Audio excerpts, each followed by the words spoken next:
우리가 계속해서 보편적 진리에 대해서 이라는 제목에 대해서 큰 그림이라면 오늘 여러분들과 함께 생각해 보려고 하는 건 이 보편적 진리를 담고 있는 소스, 그 소스는 성경이 되겠죠. 그래서 우리는 왜 성경이 필요한가에 대해서 여러분들과 함께 생각해 보도록 하겠습니다. 자, 그럴 때 지난번에 우리가 생각했던 질문이 하나 있었죠. 사람이 제일 되는 목적은 무엇입니까? 라는 질문에 우리는 이렇게 대답했습니다.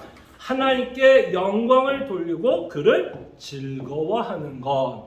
그래서 이 질문은 우리에게 무엇을 가리키냐면 인간이 살아야 되는 목적, 우리는 왜 창조함을 받았는지에 대한 목적에 대해서 가르쳐 주고 있고, 또 질문 1은 또 뭐를 가리키죠? 창조의 목적뿐만 아니라 또 어떤 목적을 우리에게 가르쳐 주는 것 같아요.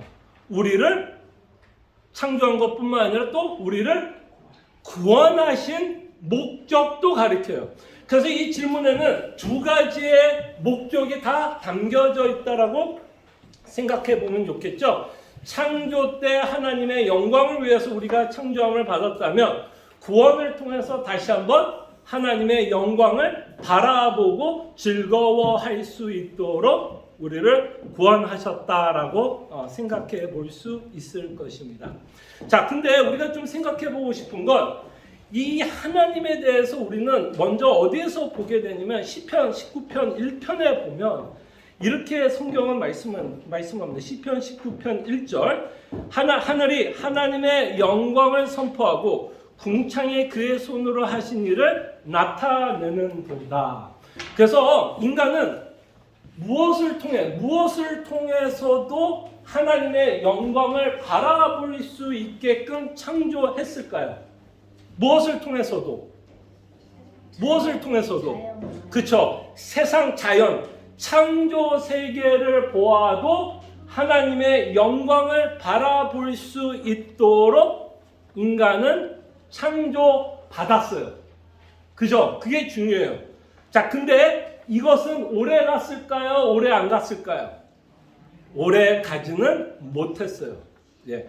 그래서 타락 후 어떤 일이 벌어졌느냐고 사도 바울은 이렇게 말합니다. 로마서 3장 19절에 보면 모든 사람이 죄를 범하였음에 하나님의 영광에 이르지 못하더니. 그래서 인간이 타락 후에는 뭐를 알아보는 것을, 어떤 능력을 잃어버렸다고 볼 수 있을까요? 어떤 능력? 이 자연의 세계를 보면서 하나님을 바라보는 능력은 이제는 뭐예요? 잃어버렸다라고 생각해 볼 수 있겠죠. 그래서 더 이상 자연의 세계를 통해서는 하나님의 영광도 보지 못하고 인간은 더 이상 하나님의 영광을 바라보며 뭐 할 수 없게 되었을까요?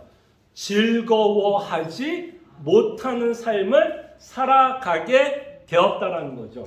예. 자, 그러면서 이제 하나님께서 뭐를 다시 허락하시죠? 구원을 허락하십니다. 그 구원을 통해서 다시 한번 우리에게 회복된 것이 있다면 하박국 3장 18절을 통해서 우리에게 말씀하는 게 뭔지를 볼게요. 나는 여호와로 말미암아 즐거워하며 나의 구원의 하나님으로 말미암아 기뻐하리도다. 그래서 다시 한번 우리는 하나님을 어떻게 즐거워하게 되죠? 무엇을 통해서 하나님을 즐거워하게 돼요? 이제는 이 하박국 3장 18절을 통해서 우리가 무엇을 통해서? 여호와께서 우리에게 베풀어 주신 구원을 통해서 하나님의 즐거움을 맛보게 된다는 거예요. 그럼 결국 이 구원을 통해서 우리는 하나님의 뭐를 본다라고 볼 수 있을까요? 하나님의 영광. 그렇죠. 구원을 통해서 하나님의 영광을 다시 한번 보게 했다는 거예요. 그것이 하나님이 우리를 구원한 목적이 됩니다. 그래서 하나님이 우리를 구원한 목적은 다만 우리의 죄를 용서하시기 위해서뿐만 아니라, 그리고 천국에 가서 하나님과 영원히 살게 하기 위해서 우리를 구원한 것뿐만 아니라 정말 구원의 최고의 목적이 있었다면 뭘까? 그 목적은 하나님의 영광을 다시 바라볼 수 있도록.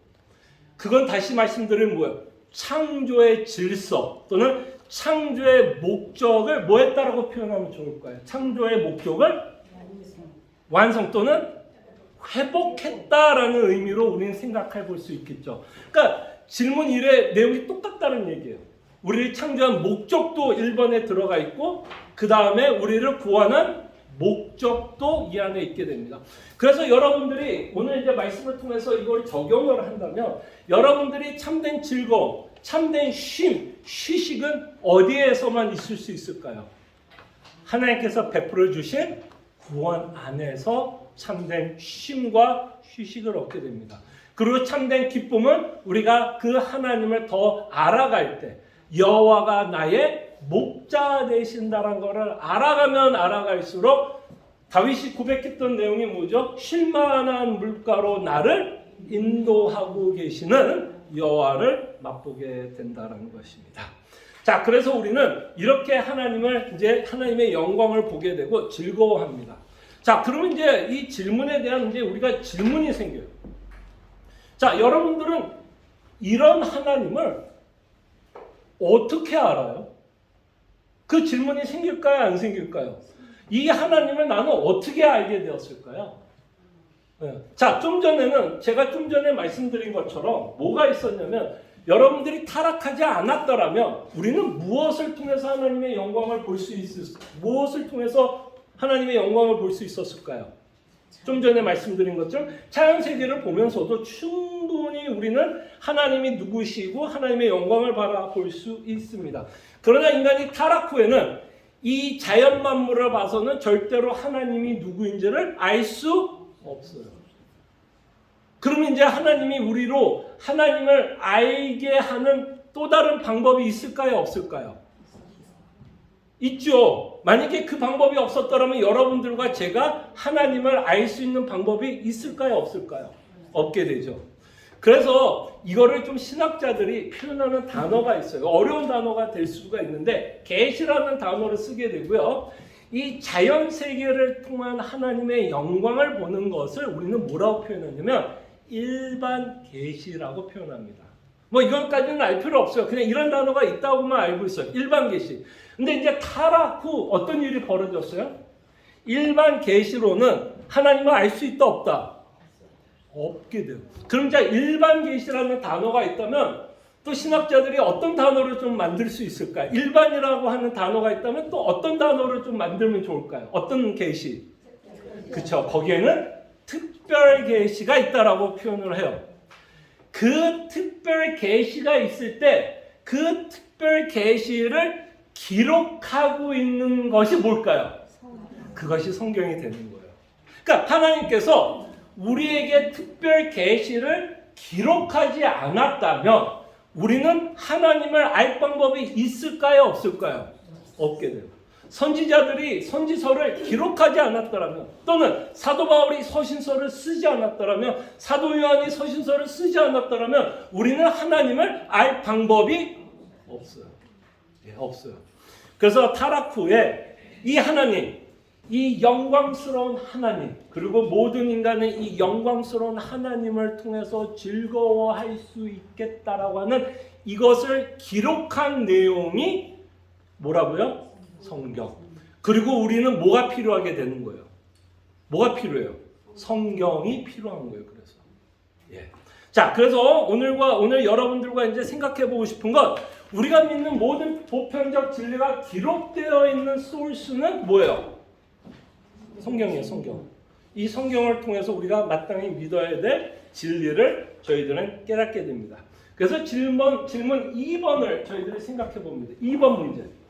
하나님의 존재가 어떻게 나타나 있는가?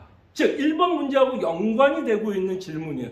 1번에 뭐라고 그랬죠? 사람이 제일 되는 목적은 무엇입니까? 답이 뭐예요? 하나님께 영광을 돌려야 한다면 도대체 우리는 그 하나님을 어떻게 아냐 이거예요. 우리가 그 하나님께 영광을 돌려야 즐거워할 수 있다라고 답을 하고 있는데 그렇다면 그 하나님의 영광 또는 그 하나님은 우리가 어떻게 알 수 있겠느냐라는 질문을 하는 것이고 그것에 대한 질문의 답이 성경이다라고 말씀을 하는 겁니다. 어렵지 않죠? 예. 그래서 이 질문에 대한 답을 이렇게 정리를 했어요. 문장은 굉장히 어려워 보이지만 사실은 여러분들에게 풀어서 말씀하면 어려운 거 하나도 없어요. 하나도 없어요. 자, 제가 이렇게 한번 읽어드릴게요. 하나님의 존재가 어떻게 나타나 있는가? 답. 세 가지로 우리가 생각을 해볼 거예요. 사람에게 있는 자연의 빛과 하나님의 지으신 피조물이 하나님의 존재를 명백히 선포하고 있다. 그 다음에 2번, 그러나. 이제 2번에 대해서 생각해 볼게요. 1번, 2번 다 생각했고요. 자, 3번. 인생으로 하여금 구원에 이르게 하도록 충분하고 유효하게 하나님을 계시할 수 있는 것은 오로지 하나님의 말씀과 성경이다. 그래서 하나님의 성경과 성령으로 우리는 1번의 답을 하게 된다는 거예요. 자, 그러면 1번부터 한번 생각해 볼게요. 이 질문 2번의 1번을 생각해 보면 말은 어렵죠. 이런 말은 우리가 뭐 평상시 언제 쓰고 교회에서도 이런 단어 언제 써요? 사람에게 있는 자연의 빛과 하나님의 지으신 피조물이 하나님의 존재를 명백히 선포하고 있다. 이런 말 우리가 언제 씁니까? 근데 이 말이 어려운 말이 아니에요. 이 말이 무슨 말인 것 같아요, 여러분? 아까 좀 전에 말씀드렸던 일반 계시에 대한 내용이에요. 인간은 원래 하나님의 형상대로 지음을 받았을 때 세상을 통해서 그 하나님을 알 수 있도록 하나님은 인간을 창조하셨다라는 거예요. 그래서 그 내용이 어디에 기록되어 있냐면 로마서를 한번 볼게요. 보시면 로마서 2장 14절 16절에 보면 이렇게 사도 바울이 인간이 갖고 있는 내용에 대해서 이렇게 말해요. 자, 14절부터 읽을게요. 율법 없는 이방인이 본성으로 율법의 일을 행할 때에는 이 사람은 율법이 없어도 자기가 자기에게 율법이 되나니 이는 이들은 그 양심이 증거가 되어 그 생각들이 서로 혹은 고발하며 혹은 변명하여 그 마음에 새긴 율법의 행위를 나타내느니라. 곧 나의 복음에 이른 바와 같이 하나님이 예수 그리스도로 말미암아 사람들의 은밀한 것을 심판하시는 그날이니라. 아멘. 자, 이 말도 조금 쉬운 언어는 아닌데 쉽게 얘기하면 인간은 스스로 누가 가르치지 않더라도 우리 마음판에 뭐가 새겨져 있다라고 말을 하는 걸까요? 율법이 새겨져 있다라는 거예요. 이 율법이 새겨지는 것을 통해서 인간은 하나님을 믿지 않아도 뭐를 하면서 살죠? 하나님을 믿지 않아도 양심이 뭐를 해요? 정죄를 하고 또 양심은 뭘 하죠?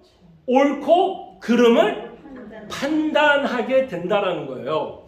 그래서 내가 착한 일을 하면 내 마음이 기쁘고 그릇된 일을 하면 내 마음이 죄책감이 넘치게 해요. 그래서 인간은 스스로에게 뭐가 하나님께서 주시는 양심을 통해서 선과 악을 분별할 수 있는 능력이 주어졌다라는 거예요. 그래서 사람은 하나님을 믿지 않아도 뭐를 어떤 능력을 갖고 살아요? 선과 악. 그 선과 악은 어디에서 나왔을까요? 스스로 인간이 만들었을까요? 아니요. 그것이 바로 자연의 빛이라는 거예요.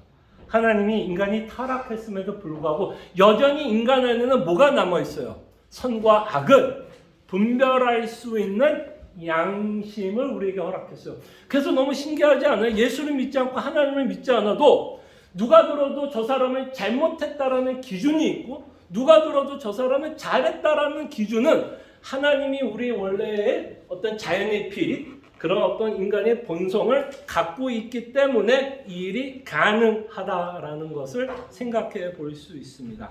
그래서 사람에게는 자연의 빛과 하나님의 지으신 피조물이 하나님의 존재를 명백히 선포한다는 거예요. 그러니까 선과 악을 분별할 수 있는 그 인간의 능력을 보면 그 안에는 하나님의 형상이 여전히 뭐하다 타락 후에도 남아 있다라는 거고 또 하나 우리가 하나님이 있다라는 것을 타락한 인간에게도 찾아볼 수 있는 또 하나의 근거가 뭘까요? 여러분 믿지 않는 자들도 뭐를 믿어요, 여러분? 여러분 믿지 않는 자들도 뭐를 믿고 살죠? 신을 믿고 살지 않으세요? 참 신기하지 않으세요? 그토록 그들은 무신론자라고도 이야기할 수 있지만 이상하게 인간은 하나님을 믿지 않더라도 어떠한 신을 믿고 살아가고 있는 것을 보게 됩니다. 그래서 켈빈은 이렇게 신을 믿고 있는 인간의 모습을 보면서 뭐라고 표현했냐면 모든 인간은 뭐를 갖고 살아간다라고 표현을 하는지 알아요? 종교성을 갖고 살아간다라는 거예요. 참 이상하지 않으세요? 하나님을 그토록 부인하고 하나님이 없다고 하는 사람들도 어떤 신을 믿고 살아가는 걸 보면 그 안에 자연의 빛 가운데 피조물 가운데 여전히 타락했음에도 불구하고 그 안에는 뭐가 남아있어? 어떤 신에 대한 뭔가 신을 믿고자 하는 마음, 그죠? 그런데 인간이 절대로 하지 못하는 건 뭐예요? 신이 있다라고 생각할 수는 있어도 적어도 성경에서 가리키는 하나님은 믿을 수는 없게 되었다는 거예요. 그래서 이 말이에요. 어려운 말 아니죠. 자연의 빛은, 그죠? 우리로 하여금 하나님이 인간을 하나님의 형상으로 만들었다는 것, 여전히 우리 안에 선과 악을 분별하는 모습과 여전히 인간들이 신을 믿으려고 하고 신에 의지하면서 살려고 하는 모습을 봤을 때 여전히 타락한 인간에게도 뭐가 남아있다? 종교성은 남아있다라는 거예요. 근데 그 종교성이 예수님을 찾아가지는 못하기는 해요. 그래서 우리는 이거를 뭐냐면 자연계시를 통해서 우리는 하나님을 알아갈 수 있다라는 식으로 우리는 이야기를 합니다. 자, 근데 2절에 두 번째 보면 왜 그러나라는 단어가 나올까요, 여러분? 이 답에 왜 그러나? 왜 그러나라고 하는 접속사가 나타날까요? 그러나 이 말은 뭐예요? 더 이상 인간은 자연의 빛으로 있는 모습 그대로는 성경에서 적어도 말하는 하나님을 믿을 수도 찾을 수도 없다. 그리고 성경은 끊임없이 이 하나님을 대적하고 원수로 삼고 오히려 인간은 자신이 신이 되고 자신이 하나님이 되어 자신을 믿고 살아가고 있는 모습을 보게 됩니다. 그래서 인간은 타락 후에도 끊임없이 뭐를 섬기죠? 여러분과 제가 뭐를 섬겨요? 그걸 뭐라 그러죠? 세상 신 또는 우상을 섬기고 살아가는 모습은 여전히 믿지 않는 자들에게도 뭐가 남아있기 때문에 종교성이 남아있기 때문에 신들, 다른 우상들을 섬기고 있는 것을 보게 됩니다. 그래서 저는 이 접속사 그러나는 굉장히 적절하게 이 단어를 썼다고 봅니다. 왜냐하면 더 이상 자연의 빛과 우리가 갖고 있는 이 모습으로 하나님을 알 수 없기 때문에. 자, 이렇게 자연의 세계와 우리의 본성으로 하나님을 알 수 없다면 이제 하나님은 뭐 해야 하나님을 알 수 있을까요? 하나님이 다시 자신이 누구인지를 계시해야 되고 또 그 계시한 내용을 뭐 해야 될까요? 기록을 해야, 그죠? 기록을 해야 후대에 많은 사람들이 이 하나님을 믿게 되지 않겠습니까? 그 내용이 바로 이 질문에 답을 기록하고 있는 거예요. 자, 이번에 보니까 자, 그러나 인생으로 하여금 구원에 이르게 하도록 충분하고 유효하게 하나님을 계시할 수 있는 것은 오로지 뭘로 통해서 이제는 하나님의 말씀과 뭘로? 성령뿐이다. 그래서 이 답을 통해서 우리는 뭐가 필요하다라는 거예요. 뭐가 필요하다는 거예요? 성경과 성령 하나님이 필요하다라는 것을 우리는 보게 됩니다. 자, 그래서 이 말씀 이제 C번이에요. C번 이제 3번에 대한 해석을 달자면 C번의 말씀에 대해서 디모데후서 3장 15절을 보면 이제 뒷장을 보시기를 바랍니다. 여러분, 그 성경의 주제는 뭘 것 같아요, 여러분? 성경의 주제. 여러분 디모데후서 3장을 이거 지금 읽지 마시고요. 성경은 결국 이제는 뭐를 쓰고 싶을까요? 이제 성경의 내용은 뭘 것 같아요? 여러분들이 누군가 와서 당신이 읽고 있는 성경 주제가 무엇입니까? 라고 물어본다면 여러분들은 뭐라고 대답하시겠어요? 성경은 뭐에 대한 내용? 예? 예수 그리스도. 그 다음에 믿음. 그걸 좀 문장으로 만듭시다. 우리가 문장으로 예수 그리스도 믿음 뭐 어쨌다는 거예요? 주어 동사 부사 형용사 한번 쫙 넣어서 한번. 성경은 뭐예요? 인간의 타락과 회복될 수 있는 길을 열어놓은 걸 알려줘. 오케이. 자, 이거를 이제 조금 더 성경적인 단어로 사용한다면 성경은 그렇죠. 그렇죠. 성경은 예수 그리스도로 말미암아 우리에게 베푸는 구원을 기록하고 있는 책이다. 야, 이렇게만 여러분 대답할 수 있으면 누군가 여러분들에게 와서 정말 성경이 무슨 내용이냐라고 물어본다 이렇게 대답하면 돼요. 그리고 이렇게 누가 대답했을까요? 누가 그렇게 대답했는지 알아요? 사도 바울이 그렇게 대답하고 있는 거예요. 자, 사도 바울이 뭐라고 성경에 대해서 말씀하고 있냐면 디모데후서 3장 15절에 이렇게 기록합니다. 또 어려서부터 성경을 알았나니, 그러니까 디모데에 대해서 이야기하는 거예요. 너가 어렸을 때부터 성경을 알지 않았느냐라고 이야기를 합니다.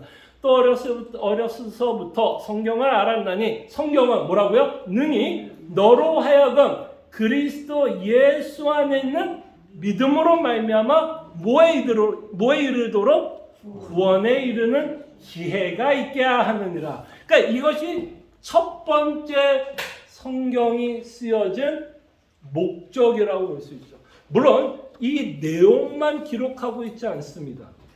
그러나 성경이 가장 중요하게 생각하는 주제가 결국 뭐야? 그럼 이 구절을 보면 예수님과 예수님이 베푼 구원에 관한 내용이다라고 볼 수 있고, 그 내용을 통해서 수많은 주제들이 나타나게 됩니다.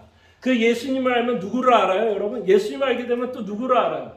성부 하나님을 알게 되고, 그 성부 하나님을 알게 되면 뭐를 알게 돼요? 내 구원이 창세 전부터 계획이 됐다라는 것을 알게 되고, 그 성부를 알게 되면 그 계획하고 계셨던 그 성부께서 자신이 갖고 있는 계획을 이루시기 위해서 이루어 나가고 있는 그 모든 과정을 우리는 섭리하신다라는 것으로 우리는 표현을 합니다.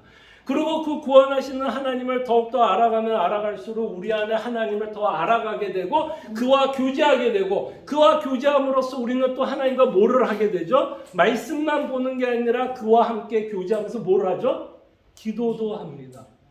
기도도 하고, 그의 뜻이 내 인생 가운데서 벌어질 수 있도록 우리는 하나님이 갖고 있는 계획이 내 인생에서 벌어질 수 있도록 우리는 기도도 합니다. 그러니까 이 주제 하나로 끝나는 건 아니에요.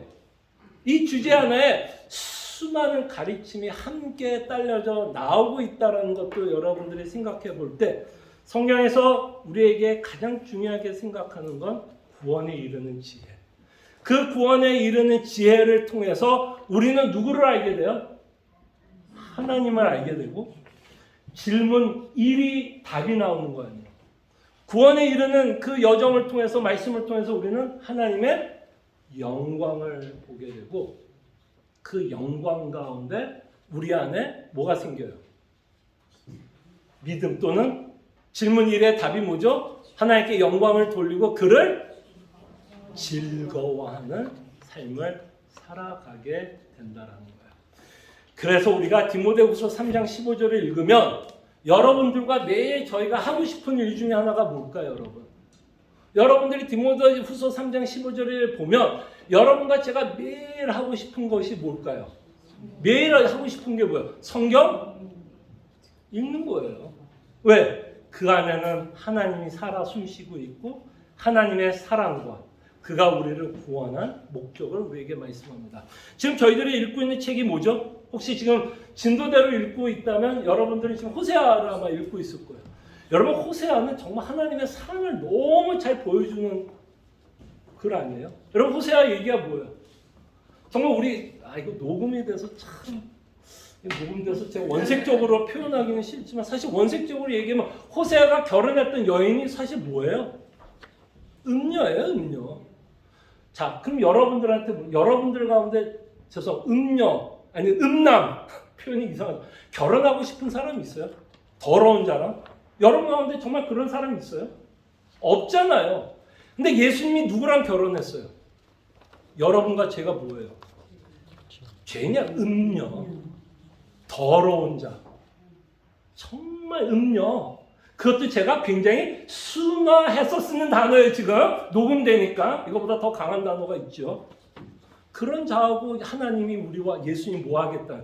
결혼하겠다. 이거 진짜 호세아를 읽으면 뭐가 보여요?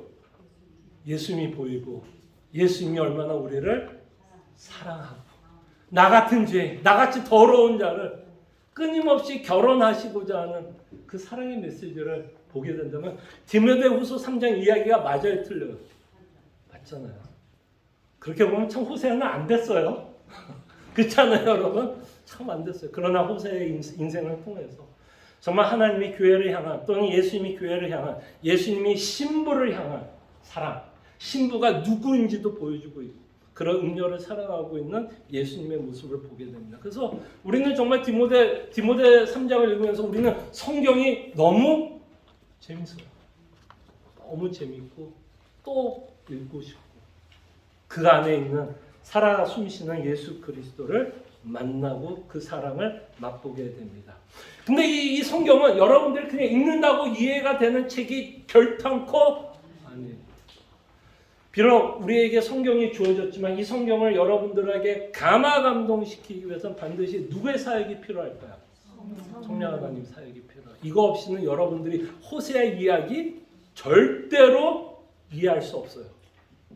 여러분들이 지금 호세아의 스토리를 통해서 예수님을 보게 되고 그 음료가 나라는 것을 보게 하는 건 여러분 안에서 누가 끊임없이 설득시키기 때문에 성령 하나님의 사역이에요. 그래서 여러분 제가 가끔 이 얘기하죠. 하나님이 여러분과 함께하고 있다는 증거가 뭐예요? 여러분들 되게 이런 질문 많이 하지 않아요? 아 진짜 하나님이 나와 함께하고 있을까?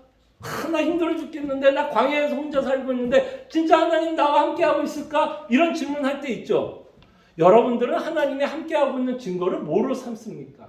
아마 첫 번째는 뭘까요? 하나님이 나와 함께하고 있는 첫 번째 증거로 우리가 가장 쉽게 생각할 수 있는 건 뭐예요? 내 문제가 풀리는 거예요. 그러니까 내가 원하는 대로 풀리면 감사합니다. 하나님이 정말 나와 함께하고 있구나 라고 생각을 하게 됩니다. 근데 여러분 여기 정도 계신 분들이라면 여기 정도 계신 신앙생활을 하셨다면 여러분들은 공감하는 게 하나 있을 거예요. 하나님이 여러분들의 모든 문제를 해결하지는 않아요. 그죠 권사님? 아니죠. 그러면 어떻게 하실 거예요? 하나님이 여러분들과 함께하고 있는 증거가 뭐예요? 여러분과 제가 말씀이 믿어지는 제가 하고 싶었던 말이었는데 그러니까 여러분들이 정말 하나님이 하고 함께하는 건 꼭 문제 해결만은 아니에요. 문제 해결이 아니라 좀 전에 제가 말했던 호세아 이야기가 믿어지고 그것에 은혜를 받고 있다면 그게 여러분 누가 함께하고 있는 거예요? 성령 하나님. 그게 바로 여러분들이 아무리 광야에 살고 있어도 그 광야 가운데서도 이상하게 하나님을 계속 붙잡고 있고 울고 불구하지만 끊임없이 하나님을 의지하고 있는 내 모습을 보면 그게 오히려 뭐의 증거예요? 하나님이 함께하고 있는 증거예요. 만약에 하나님이 함께하고 있지 않다면 그 광야 가운데 여러분과 저는 뭐 했을 것 같아요? 정말 하나님이 믿었을까요? 버렸을까요? 버렸어요. 그러나 그 와중에서도 우리가 끊임없이 성령 하나님이 믿어지고 그리고 또 이렇게도 얘기하죠. 아유 하나님 저 갈 데도 없습니다. 그저 저를 불쌍히 여기소서. 그게 뭐한 증거예요? 성령이 계시는 증거예요 여러분.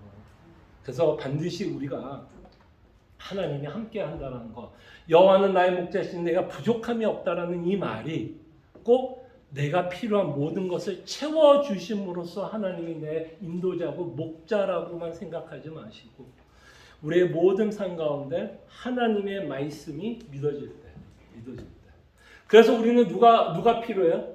성령 하나님이 필요해요. 첫 번째 예수를 믿기 위해도 성령 하나님이 필요해요. 왜? 거듭나야 되기 때문에. 그리고 끊임없이 성경에 나와 있는 메시지를 믿기 위해서. 그래서 요거는 신학자들이 쓰는 단어. 요 단어는 좀 알아도 좋을 것 같아요. 조명이라는 단어를 써요. 조명이 뭔지 알죠? 헤드라이트 비춰주는 거예요. 그러니까 성령 하나님이 계셔야 여러분들 안에 있는 말씀이 비춰져서 뭐 하게 돼요? 깨닫게 되는 거예요. 조명하신다. 그러니까 여러분과 저는 새로운 계시를 받는 게 아니에요. 이제 더 이상. 우리에게는 뭐예요? 우리가 마땅히 믿어야 할 모든 내용이 어디 있어요? 성경에 다 기록되어 있어요. 그러면 우리가 필요한 건 뭐예요? 조명이에요. 조명. 말씀을 바르게 깨달을 수 있도록 성령 하나님이 우리 마음속에 계속해서 조명하셔야 하나님의 말씀을 깨닫게 됩니다. 그래서 성령에 대해서 고린도전서에 보면 2장 9절 10절만 읽을게요. 10절. 자, 오직 하나님이 성령으로 이것을 우리에게 보이셨으니 성령은 곧 모든 것 곧 하나님의 깊은 것까지 통달하시느니라. 자, 성령 하나님이야말로 누구의 뜻을 다 알아요. 성부, 성자의 마음을 다 아시는 분 아니겠어요? 왜? 성령님이 누구시기 때문에 하나님. 그리고 이 성경을 누가 썼죠? 사람이 썼지만 이 성경을 쓰기 위해서 감화 감동을 시키신 분이 누구예요? 성령 하나님의 영감으로 쓰여졌다면 이 책을 쓸 수 있으신 분도 누구예요? 성령. 성령님만이 하나님의 뜻을 알기 때문에 성령 하나님에 의해서 하나님은 인간을 통해서 그것을 기록하고 있다는 거예요. 더 이상 우리는 자연을 통해서 알 수 없기 때문에 이제는 누가 직접 얘기해야 돼요? 하나님이 직접 얘기해야 되고 하나님이 직접 하신 말씀을 어디에 기록했어요? 성경에 기록하고 있기 때문에 더 이상 우리에게는 특별 계시나 다른 성경책이 필요하지 않고 우리에게 주신 66권은 충분하다라는 것입니다. 자, 그러면서 오늘 마지막으로 결론을 짓고 함께 기도하고 싶은 건 이제 기도 제목에도 기록했지만 우리에게 이런 성경을 남겨주신 것에 대해서 감사 기도를 했으면 좋겠어요. 만약에 하나님께서 우리를 구원하셨다고 합시다. 근데 성경을 기록하지 않았더라면 우리가 구원을 받을 방법이 있어요, 없어요? 내용이 없잖아요. 믿어야 될 내용이 없는데 뭐를 믿어요? 예수님이 십자가에 죽으시고 부활했던 그 모든 내용이 어디에 기록되어 있어요? 성경에 기록되어 있어요. 그렇기 때문에 성경은 예수님이 주인공이기도 하지만 성경은 누구를 위한 책일까요, 여러분? 성경은 누구를 위한 책이에요? 우리를 위한 책이 돼요. 우리를 위한 책이 돼요. 왜냐하면 이 책 없이는 우리가 하나님의 뜻을 알 방법이 없기 때문에. 그렇기 때문에 여러분 정말 우리는 이 성경을 값지게 여겼으면 좋겠어요. 우리는 이 성경이 너무 홍수라 그럴까요? 홍수 시대에 살아서 이 책의 값진 거를 좀 많이 놓치는 것 같아요. 여러분 성경책 몇 권 갖고 있어요? 뭐 차에도 한 권, 화장실에도 한 권, 내 서재에도 한 권, 교회 올 때도 한 권. 거기다가 이제 또 어디까지 있어요? 스마트폰도 하나. 뭐 컴퓨터에도. 너무 많다 보니까 우리가 감사하지 못하는데 어느 시대는요. 이것조차도 없었을 때도 있어요. 어느 시대는요. 요한복음 한 권만 달랑 교회에 돌아다닐 때도 있었어요. 어느 때는 성경을 볼 수 없고 그저 누군가 설교를 통해서 예수를 믿고 구원을 받았을 때도 있었어요. 근데 우리는 이 성경 66권 우리에게 필요한 66권이 다 주어지고 또 몇 권까지도 우리가 갖고 있다면 정말 우리는 복받은 시대에서 우리가 신앙생활을 하는 것 같아요. 그래서 하나님께서 우리에게 주신 성경 정말 다시 한번 좀 감사합시다. 정말 우리가 하나님께 기도할 때 하나님이 말씀 주신 거 너무 감사하고 이 말씀에 대해서 우리가 끊임없이 사랑하고 평생에 듣던 말씀 뭐 해달라고요? 또 들려주세요. 또 들려주세요. 평생에 듣던 말씀 또 들려달라고 우리가 함께 기도하면서 제가 성경 공부를 마치도록 하겠습니다. 말씀을 기억하면서 우리 함께 기도하겠습니다.